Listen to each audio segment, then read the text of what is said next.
Hi, let's see how to convert recurring decimals to fraction. The first step is to label the fraction as x.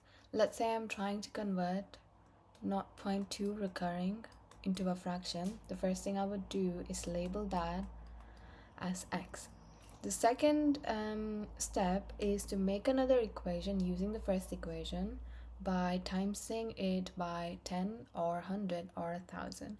Now, which one of this depends on the number itself, but the point of this is that we have the same number after the decimal point in the second equation too. For example, now I have 2 recurring after the decimal point in the first equation, and I need to make sure that I get 2 recurring after the decimal point in the second equation too. So when I have 10x, when I times the first equation by 10, times both sides by 10, I would end up with 2.2 recurring because the decimal point would move to the right hand side once.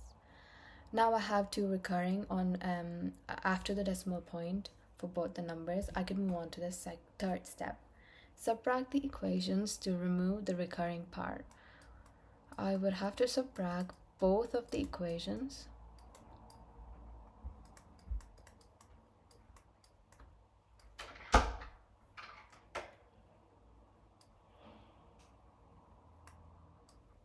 When I take 10x away from 1x, I get 9x. And when I take 2.2 recurring, when I subtract 2.2 recurring from 0.2 recurring, I get 2. The recurring parts, they cancel off because we subtract them, we end up with just 2. And the last step is to solve for x. Now we've got 9x equals 2. All I have to do is divide both sides by 9 to get x equals 2 over 9. This is how we solve a basic recurring decimal. But let's say I had a decimal like the one here. I've got 2 numbers recurring here. In this case, I can't just use 10x, but I would need another equation with it. So 10x gives me 1.72 recurring. I would also need 1000x, and that gives me 172.72 recurring.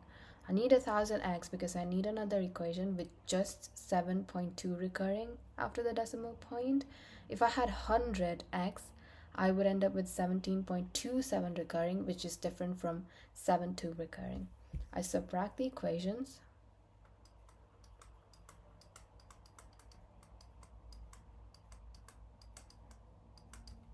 Recurring.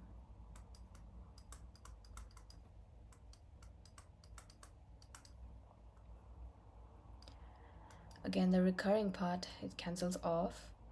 I am left with 990x equals 171. When I solve for x, I get 171 divided by 990x. And when I simplify this fraction, I would end up with 19 over 110.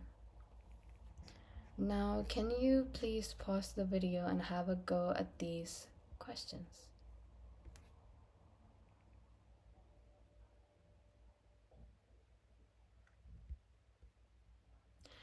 These are the solutions for those questions.